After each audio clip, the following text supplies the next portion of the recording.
Some of you have asked how you can help us, while most of us would say, we want wine. Italian Wine Podcast is a publicly funded, sponsor-driven enterprise that needs the moolah. You can donate through Patreon or GoFundMe by heading to ItalianWinePodcast.com. We would appreciate it. Oh, yeah.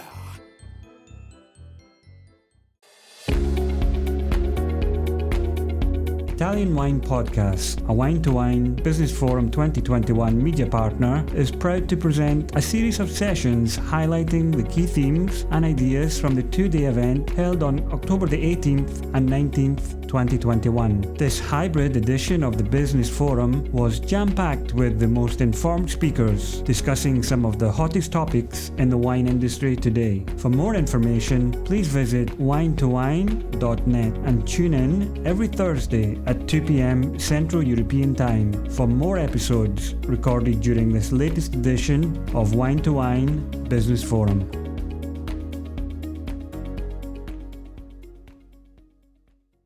Buongiorno, good morning everybody. I am Dario Bergamini, the Regional Sales Manager of Etica Wines for Japan and Korea. For who's not familiar with Etica Wines, we are an importer of fine Italian wines in the United States. And in Asia Pacific, we act as a trading and marketing agency. Today, in this session, we are going to get a very precise insight on the Japanese wine market. As you can see, the title of this session is Sophisticated Importers and Established Wine Writers and Stars Sommelier, how they set the wine market trends in Japan. So let me introduce the relator, my friend and neighbor of prefecture, Roddy Ropner. I'm based in Kanagawa. He is based in the beautiful coastal town of Atami in Shizuoka Prefecture, a very famous touristic destination not so far from Tokyo, very famous for the onsen or the hot springs, which is probably the secret behind the beautiful skin condition that always Rodney has. So he's a wine writer focusing on the Japanese wine market. He currently writes about this topic for the Kante magazine and Meininger Wine Business International. In his first career, he was with Christie's auction house. The initial 10 years as a specialist of Chinese porcelain were followed by 10 years in the management roles, including managing director of Christie's Japan. So let's give the word to Roddy. Hello, and thank you very much, Dario. Nice to see you again. And thank you very much for letting me talk about Japan and the wine market here. So what I'm going to do is, in a minute, just press onto the slideshow. And I hope that you can see that. Can you see that, Dario? Yeah. Okay. So what I wanted to do first was to talk about why Japan. What I noticed over the last maybe 15 years is that Japan slowly got sort of pushed into the background when people think about the markets in Asia. But the reality is that Japan is actually an economic powerhouse. People often forget that it's the third largest economy in the world, third after America and China. It's also the second largest wine market in Asia. And in a world context, it's the sixth largest wine importer worldwide by value. Some of these figures will undoubtedly have changed over the last year. But I think when we get back to COVID, post-COVID, this figure will hold up. So the sixth largest wine importer worldwide. It's also home to 30 million regular wine consumers. That's a figure presented by Wine Intelligence. And they quote, I think it's people who are drinking wine once a month. So those kind of figures are probably quite easy to come across and probably quite well known to many of the listeners and many of the people watching this presentation. But what many people may not know is that Japan is also a very popular tourist destination. So it's had 32 million tourists a year in the run-up to, the Olympics, just before the Olympics, the original Olympics of 2020. So many of those tourists are actually what I would call gourmet tourists. They're coming here for the scenery, they're coming here for the sights, but they're coming here to eat and drink. So if, as a winery or wine producer, you can get your wines into a retail outlet, or you can get them into a restaurant where those consumers are eating and drinking, really you can think of as Japan as a kind of shop window for the rest of Asia. So those are some of the reasons why I think that Japan is extremely relevant now.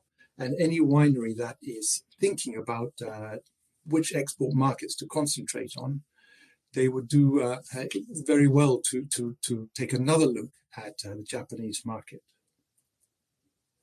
So this is just a quick overview of what I'm going to talk about. So I've got 11 or 12 slides. I'm going to give a quick overview of the nature of the market here, talk about something called the economic partnership agreements, just briefly. And then I run through 3 or 4 trends: sparkling wine, low intervention, organic wines, less is more, written less is more twice, and then talk about some of the influential people who have influence over the market, which are the importers, the wine writers, and the sommeliers that were mentioned in the title. And then, just in case, unless you think I'm giving too glowing a report of the market here, we do a reality check and perhaps look at some of the real situation on the ground. What I would say is that if there's any questions that come up during the talk, please feel free to interrupt. So if we go to the first step, we talk about established market. So when people think about Asia, they often think about it as a sort of one big emerging market. I mean, the fact is that Japan is actually a very established market. If you look at Media, which is really like a high-end grocer, it's with a number of stores throughout Japan. They've been importing French wines, including Chateau Lafite, since the 19th century. If you take Takashimaya, which is a high-end department store, they've been importing Domaine Leroy since 1972, so nearly 50 years. From an Italian perspective, if you take Foodliner, which is a food and wine importer, they've been working with and importing Puripan since the 1980s. So all of that is to say that Japan is not really an emerging market. It's actually an established market, and you could think of it as a mature market. The other thing that I think is quite interesting about the market here is that it's quite a stable market and with relatively low political risk. I mentioned that because perhaps 10, 15 years ago, that wouldn't really have been a point worth making. But if you think over the last 6 or 7 years, how America has imposed tariffs on European wines, how China has imposed anti-dumping duties on Australian wine, and we've had that whole Brexit fiasco. I can call it fiasco because I'm English. So that has created a lot of political risk in the market and made it more difficult, I think, for wineries to plan where they should want to do their export. But you really don't get that kind of political risk in Japan, which is very stable, has a very stable democratic government. It's about to have an election at the end of this month, and the same party will no doubt be voted back into power that has been in power for most of the last 55 years. But there's actually sort of economic reason behind why they want to keep stability with their trading partners, is because Japan has a population of 127 million people, but the population is shrinking. So Japan needs to find more markets to export. And it's very unlikely that they're going to start a trade war with any of the wine-producing countries around the world. So evidence of that are these economic partnership agreements, EPAs. These are agreements with countries that eliminate or reduce import duties on wine. So this started with Chile in 2007. They've been signed with Australia, with the EU, with New Zealand, and most recently with the USA. in truth, what it does is it reduces import duties, and that has most impact on the lower value wines. So that has helped Chile to become the number one importing country by volume, overtaking France. It's less impact on the higher value wines, but I think that actually it's a statement of intent that Japan is looking towards having stable relations with its trading partners, and that I think to many people perhaps the stability in a market of this size may outweigh the benefits or the perceived benefits of perhaps some more dynamic markets, but which are perhaps less stable. So now, if we look at some of the trends that are emerging in Japan, so Japan we can think of as a major player for sparkling wine. I suppose the best example of that would be champagne. So Japan is the third largest export market worldwide by both value and volume after the USA and after the UK. And what producers of champagne particularly like about this market is that the Japanese really have an appreciation for quality, and they are going after prestige cuvées as well as grower champagnes. So they're not afraid to pay top dollar for the best wines. And that makes it a very attractive market for those wanting to export here. There is a sort of interesting aside that the very high-end champagnes, such as we talked about Krug, Perrier, Jouet, amongst others, those do very well in nightclubs. So where a lot of the entertaining is done, and their businesses have expense accounts. So those probably have suffered a bit over the last 18 months. But on the other side, the grower champagnes are being sold mostly in restaurants, and those have, and also to private clients, and those have held up. Sales of those grower champagnes have held up very strongly over the last year. It's worth noting in the Italian context that with Franciacorta, that Japan is also a very strong market for Franciacorta. It varies. It vies with Switzerland to be the first or second strongest or largest export market for Franciacorta, and has done so for a number of years now. Conversely, and what is quite interesting is that Japan is not a major market for Prosecco. So if you think about other big markets around the world that appreciate sparkling wine, you've got, let's say, the UK and the USA. Japan is kind of bucking that trend. So Japan, yes, they like sparkling wine, but it's not all sparkling wines that they like. But certainly if you're a sparkling wine producer, I would definitely be looking at Japan. I think that the market has probably suffered over the last 18 months, but I imagine that it's going to bounce back. And I don't think this is a trend that is going to disappear suddenly.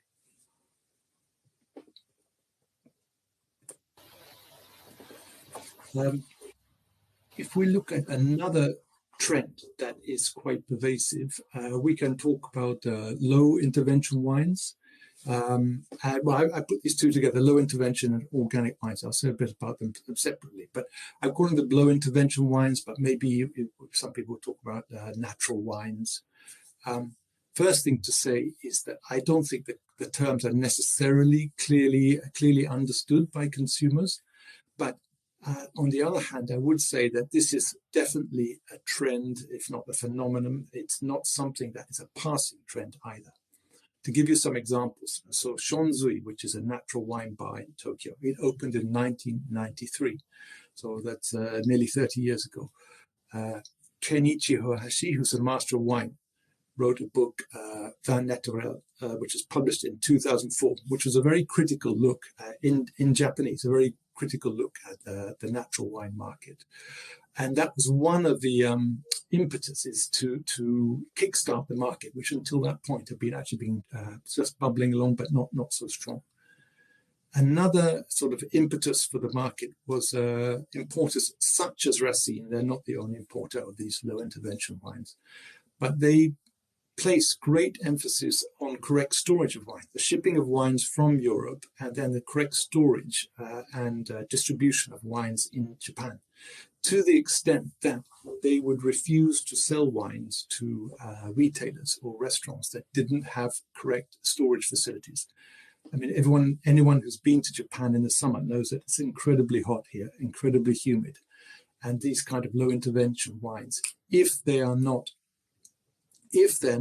stored correctly, have a tendency to go off very quickly. So I think that this huge emphasis on storage and the correct storage and shipping of the wines has been one of the key factors in supporting the trend. And we can now say that it's really almost not a trend anymore. It's really established. So I would say natural wines, low intervention wines, they're niche, but they're also highly visible. So you will see natural wines, low intervention wines on Michelin star restaurant wine lists. You'll see them in wine bars. You'll see them in shops. You'll see them. It's not only in Tokyo. It's not only in all the big cities. I'm here. You mentioned Dario in Atami. We're a tiny little town, maybe 30,000 people, but there is one lady who's a leading distributor of natural wines in the village next door, working from a refrigerated container. So it's something that you can see throughout the country, and it's more than a trend now. It's really an established and mainstream. I think the other thing that is interesting is that organic wines are also becoming increasingly popular. Or perhaps we should say organically grown wines made from organically grown grapes. And that is also been reported across the board in supermarkets and across all retailers. There's a growing trend, growing interest and a growing enthusiasm for organic wines. The next trend I thought about is less is more. I think this is probably not something that is especially specific to Japan, but certainly over the last 10 or 15 years, as has been seen in other parts of the world, there is a sort of an interest in wines with lower alcohol, wines that are less heavily oaked, wines that are less extracted. You could think of them as more food-friendly wines. I mean, Japanese do not tend to drink wine on its own, perhaps in the way that maybe people in Europe might go home at the end of the day and open a bottle of wine and have a drink before dinner. Certainly in England that would happen. But in Japan, people don't. People tend to drink wine with food. And so this emphasis on wines with low alcohol, less heavily oaked, less extracted, it really fits in, I think, with what one might think of the stereotypical sort of Japanese taste, if you will. And then there's something which might seem a little bit strange to include in trends, but I think it's something that actually is quite relevant for wineries. It's wine sets. They're sold as wine sets. That in English we might also call them mixed cases. So these are sets. These are selections made by the retailer based on the region, the style, the variety, or the producer. Can be any theme that they choose. These are now standard with every kind of retailer. I probably get a dozen emails a day from everything from supermarkets through to high-end retailers. And everybody is promoting sets. So I think there's 2 points here. One is that there's a parallel to wine pairing menus that we see in restaurants everywhere in Japan. So when you go to a restaurant, you actually don't have to open a wine list and go through and look for your favorite wine. The sommelier has done all the work for you. So you have a different glass of wine with every dish, if it's a wine-focused restaurant. Basically, the wine sets take the strain or the stress or the hassle out of choosing wine, which is really quite convenient. Actually, if you're not that engaged with wine, it's actually quite a relief to be offered sets, because if you trust the retailer, they've done all the hard work for you. If you don't like their selection, you probably won't go back to them. So they work very hard to make sure that these sets are compiled with high quality wines. So I think that for wineries, perhaps that's part of the discussion they can have with importers, is the mix of wines that they're sending, or perhaps how they can adjust their packaging to take part in this trend, which is now, as I say, is everywhere from supermarkets to the highest end retailers. So that was just some of the trends that are taking place. Maybe it's useful now to think about the importers. I've mentioned here, importers, experienced and well established. I think part of the point that I was trying to make is, well, first of all, there's about 250 well-established, well-known, recognized importers here. What I was trying to do is having worked in other countries, what I saw was a trend that people who have successful businesses, they travel overseas, they enjoy wine, they come back and they think, I think I'll start a wine importing business. That was very common in Hong Kong about 10 years ago. So you don't really see that kind of phenomenon in Japan.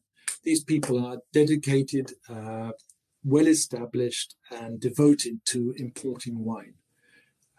Along with those well-established, there's now a new generation of micro-importers. So if there's anyone looking at this presentation and thinking, gosh, I haven't got an importer yet, they're not so easy to find, but there are a whole new set of importers that have come up that are well worth looking out.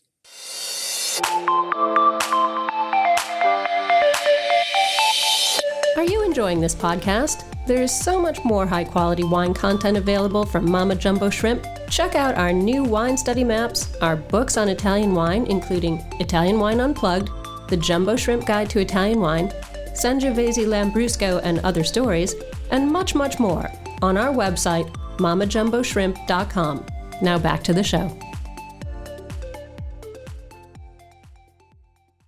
And the other thing that they do is every bottle, 70% of the wine consumed in Japan is imported. 30% is made domestically, 70% is imported. So every bottle of wine that is imported into Japan needs to have a back label showing the name of the importer. And what this does is it gives the importers actually a very high visibility. I think of comparing it to, I've just been in England for 2 months, where I bought wine based on whether I knew the winery or whether I trusted the retailer. I didn't give a second thought to who had imported the wine. But in Japan, actually, the importers have a sort of status that is equivalent to the retailer, and in some cases, it's almost as prestigious as the winery itself. So on the right, you see this rather bad quality slide, I'm afraid, that I took from a website of an online retailer. And he actually allows buyers to search for wines by the importer. So if you like the wines of, let's say, Finesse, who specializes in Burgundy, you can just put in Finesse and all their wines will come up. Or if you like the wines of small Italian Evino, they specialize in small Italian wineries. You could search for them. So I thought that's quite an interesting idea. But what it does is that also when you go to a retailer and you have a wall of wine in front of you, if you're not quite sure whether you like that wine or might like that wine, you can turn the bottle around. You can see the name of the importer. And it acts as almost like a seal of approval or a seal of guarantee. And I often do that. I happen to like the wines of Evino. I happen to like the wines of Racine and Finesse. So if I see their labels on the back and I don't know the wine, I'm more than happy to give that wine a shot because I like the other wines in the portfolio of these importers. So that's just a word about the importers. The other group that I think are quite interesting are wine writers. And again, we can perhaps think of this in contrast to other regions or other countries. I mean, the wine writers here, there is nobody, I should start by saying there's nobody with the influence of, let's say, Robert Parker or even Jancis Robinson. But these wine writers are knowledgeable, they are dedicated, and this is what they do. They're not bloggers, they're not social media influencers, they're not celebrities. It's quite interesting to compare with a very good talk yesterday that was given by Feng Yi Walker in China. And she said that basically some of the online influencers, if you've got one from a couple of big cities, I think you mentioned Chongqing and Shenzhen, but if you had one influencer from each of those big cities, you could sell the entire annual output of a medium-sized winery. Well, there's nobody in Japan with that kind of influence, and certainly no social media influencer. But what you have is these wine writers, and Mr. Yamamoto is a good example of that. He had a previous career as a journalist working for one of the most prestigious newspapers. And when he retired in 2014, he set up something called Wine Report. And he reports daily on stories of interest from around the world and on his tastings. And his is the only subscription-based wine website in Japan. And I think he has about 10,000 readers at the moment. So he's not the only one, but he's perhaps the person with the most influence, as shown by the fact that he has a subscription-based website. And so I think a number of times I've been asked to, when I'm researching for doing some reports for regions, people say, oh, who are the social media people that we need to contact? I don't think you need to contact anyone for social media influence in Japan. What you need to do is to contact or try and invite to your tastings or try and invite to your region wine writers who are respected for their knowledge and for the detail and for their dedication. The other group of people that I think are worth mentioning are sommeliers. So there is an umbrella organization called the Japan Sommelier Association. They have a registered membership of 14,500 sommeliers, of which I think about half of those are working full-time. What's interesting is that, they really do play a key role, sommeliers. You can imagine that a lot of Japanese don't speak English, they don't read English, let alone French or Italian or Spanish. So, and they don't have wide or detailed wine knowledge. They are very happy to ask the advice and to take the advice of sommeliers. So the sommeliers play a really key role in selling wine. And I think that up to now, if you were lucky enough to go to any of the really established Michelin-starred foreign restaurants, French, Italian, Spanish restaurants in Japan, you will find very senior sommeliers with a lot of experience, 20, 30, 40 years experience, many of them who've been working in those restaurants for 20 or 30 years. And they have immaculate wine lists. But you can say that those wine lists are very traditional with a heavy focus on the big houses of Champagne, Bordeaux, etc., those sort of wines. But what I noticed over the last 5 years is starting to see a new generation of sommelier that is perhaps a little more inclusive, a little more forward-looking.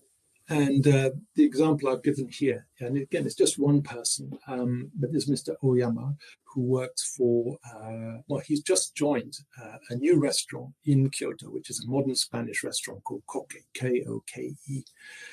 And within a year, the Fine Wine magazine has nominated his as the best short wine list in Asia, to be put forward for the final worldwide competition. But it's pretty impressive with only 6 months, less than 6 months, I think, working there, that he's put together such a successful wine list. And I think it's also interesting, it's a modern Spanish restaurant. They only have 2 wines from Rioja. But what they have is they have much stronger emphasis on the modern wine producers from Spain, such as Raul Perez and Jimenez Landi, Commando G. They also have, I think they have 40 growers champagnes. No, none of the big houses, only growers champagnes. And for the Spanish sparkling wines, I think 3 out of 4 or 2 out of 3 are pet nats.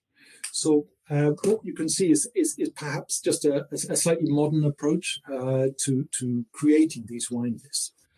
That I think makes it actually quite exciting.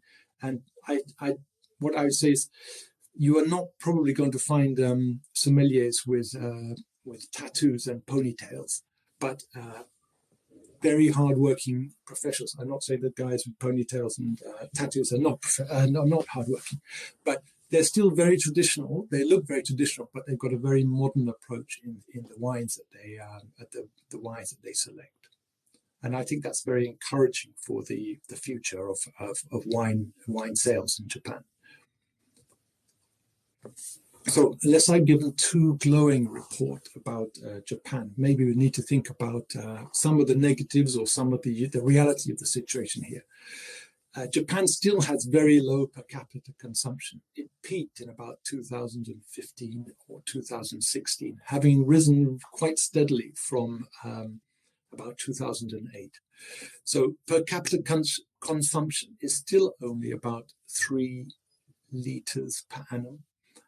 And I think in Italy, the figure is 39 liters, or 2018, it was 39 liters per annum. So Japan has stopped at about 3 liters and is just moving sideways. It's too early to say whether that figure will increase. If you want to take a positive view, there's plenty of room for growth. But at the moment, the figure is static over the last 3 or 4 years, 4 or 5 years, actually. The next problem is that there's an aging population. And that's a problem in the sense that the wealthier demographic are the older population. And I think they said that 25% of the population here now is over 65. So the people with money, actually, the amount they're drinking is actually reducing. And it's not clear at this stage whether there's a new generation of young wine drinkers coming into the market to take over from them. So that's another thing that we have to bear in mind. And the last thing I want to say is that over the last 30 years, there's really been this, Japan's been plagued by the problem of deflation or low inflation. This week, I saw a figure that says that salaries have only increased by 4% in the last 30 years. The knock-on effect for that is that prices have not risen in the last 30 years. You can think of this in a very positive way if you're a consumer. Doesn't matter whether you're going by taxi or having dinner at a restaurant. What we're not seeing is any increase in prices over the last 30 years. The prices have remained the same. The problem is that it means that the importers can't increase their prices, distributors can't increase their prices, and the restaurants can't increase their prices, which means that the wineries can't increase their prices. So I think that wineries need to bear that in mind when they come to this market, that they will not be able to build in higher margins or increase in prices every year. The reason I put the ...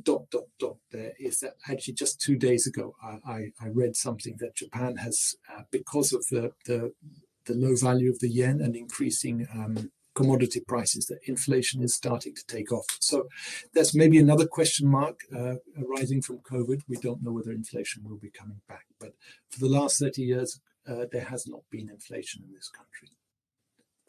So just to finish off, so the takeaways from this is that I would say this is a large, sophisticated and mature market.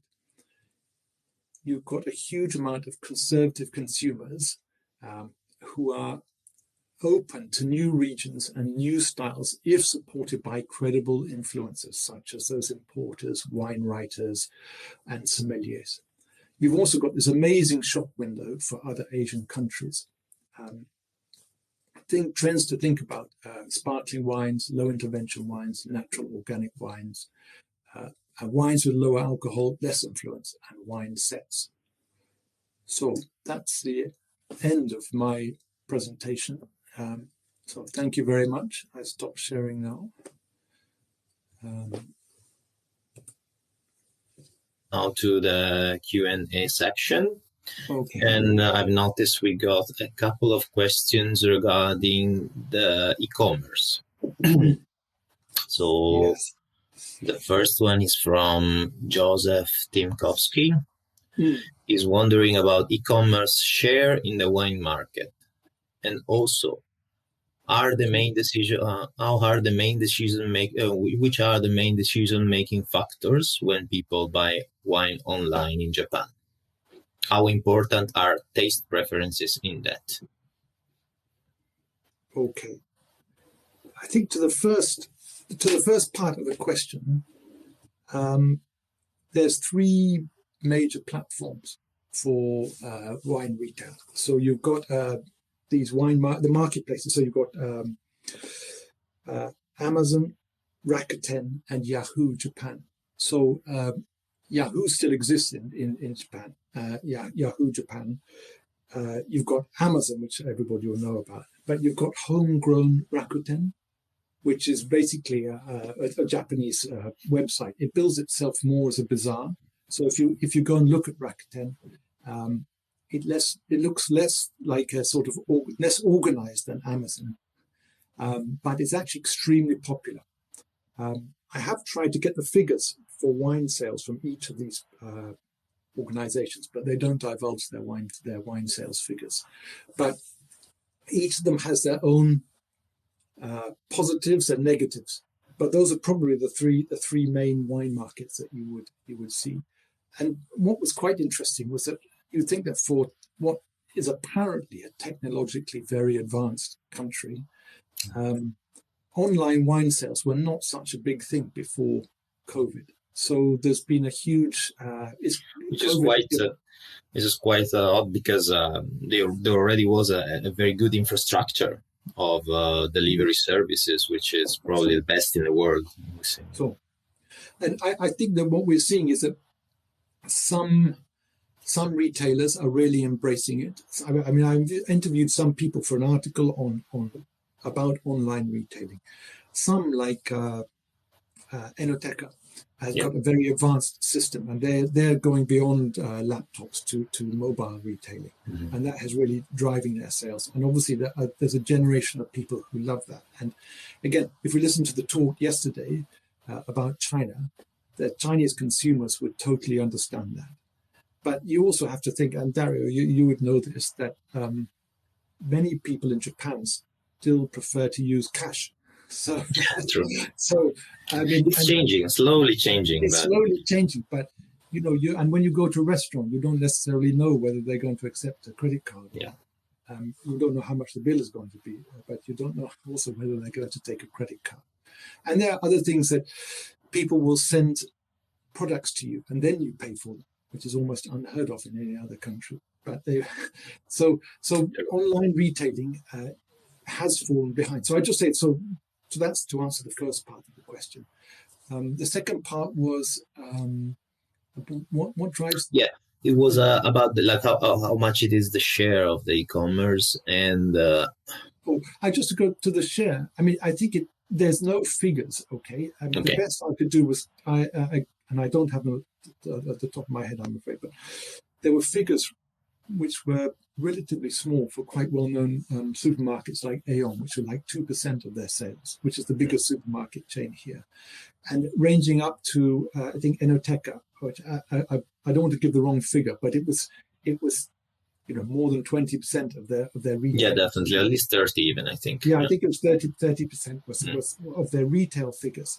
So it varies by organization. I just say that because Aeon is the biggest supermarket chain, but they have not really pursued, not yet, or not 6 months ago, they had not pursued e-commerce. Sure. And then what are the main decision-making factors when people buy online? That's something. I mean, I think that, okay, so if we, as I said, the focus of this presentation was less for the people who are buying at supermarkets. And then I think it's a question of price. Yeah.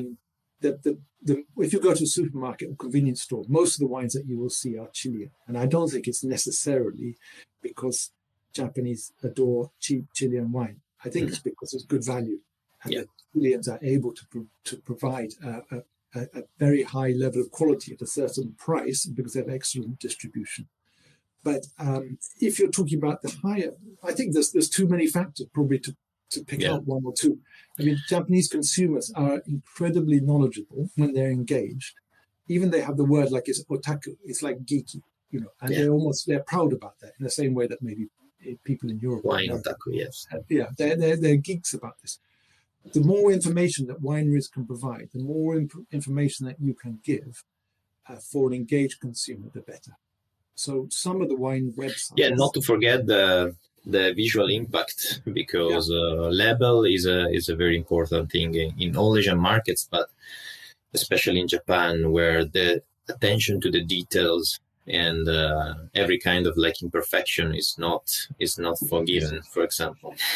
It's not acceptable. Yes, exactly. No. So. Yeah. So it's still about the e-commerce.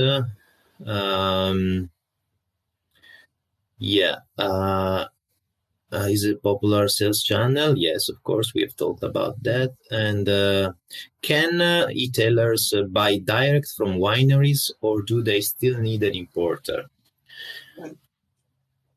So I know one example because I interviewed them. They're called Tuscany. They're quite well known online retailer, and I thought it was very interesting that they do import their wines directly. They cannot, like the consumer cannot buy directly from the winery, but they still need an importer. But like big e-commerce provider like Tuscany, they act also as importer sometimes, and like you mentioned, Enoteca Japan, for example, exactly. Example. Exactly. Yeah. So another question. Do you think that Italian wines will be able to enter the channel of Japanese traditional cuisine and restaurants? We believe there is a great feeling between Italian wines and Japanese traditional food.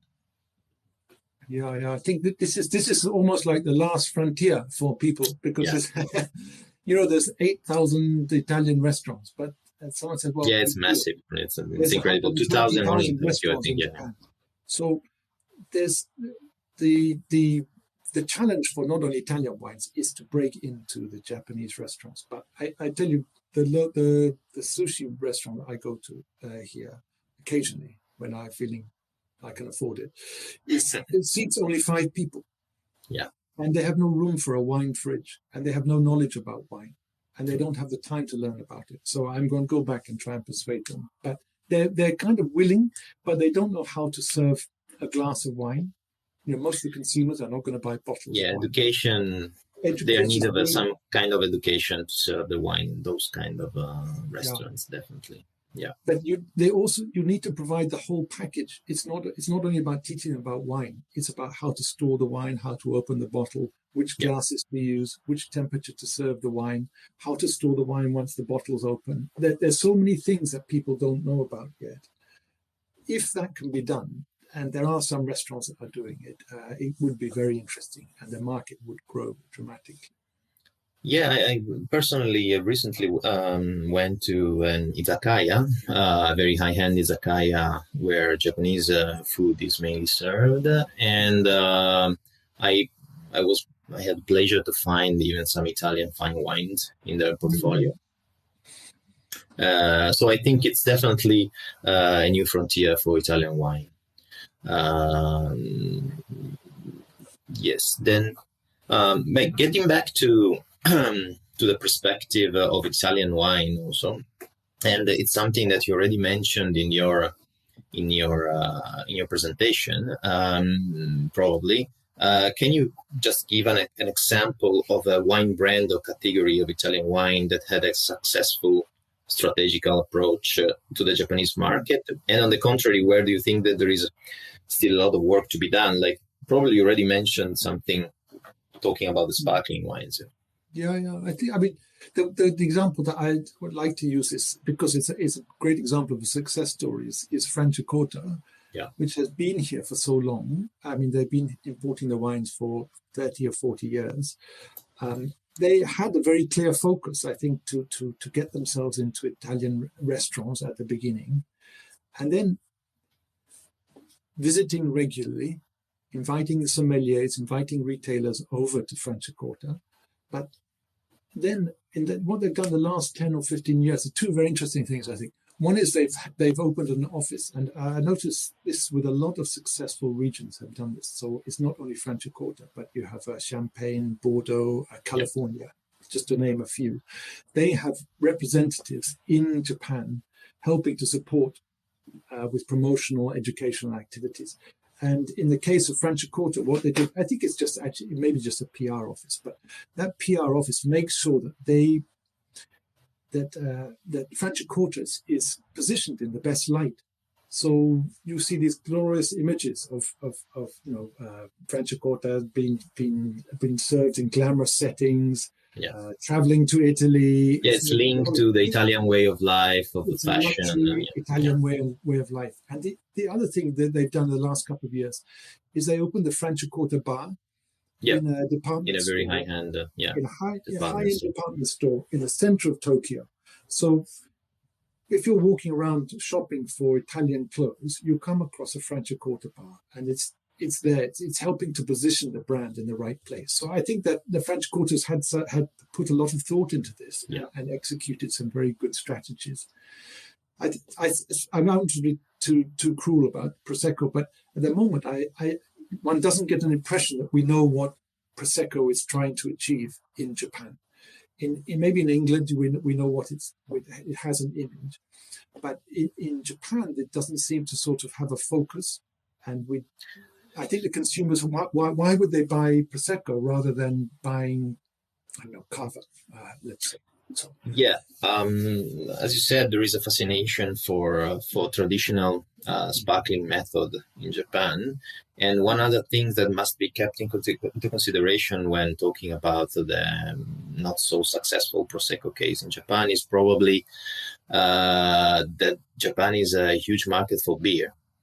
Yeah, and so it's a cultural thing also, maybe, right? There's a lot of work to be done probably to link again, as in this case, the Prosecco to the Italian way of life, of the aperitivo and everything, right? Yeah, I think that there's potential. It just needs a bit more focus to definitely there is a lot of potential. I believe that in the next years, like for example, Prosecco Rosé, it's starting to have a good success in Japan. I have examples because it's a novelty, it's a new thing, probably. And Japanese people like these new things, and yes, this could be the way. So. Maybe with Sakura, that. Okay, thank you, Roddy. I think we are at the end of our session. Very interesting as always. It was a pleasure to talk with you. And hopefully see you in Atami soon for onsen. Nice to see you again. Thank you very much. Thank you. Thank you, Roddy. Bye-bye. Bye-bye. Bye. Listen to the Italian Wine Podcast wherever you get your podcasts. We're on SoundCloud, Apple Podcasts, Spotify, Himalaya FM, and more. Don't forget to subscribe and rate the show. If you enjoy listening, please consider donating through ItalianWinePodcast.com. Any amount helps cover equipment, production, and publication costs. Until next time, cin cin.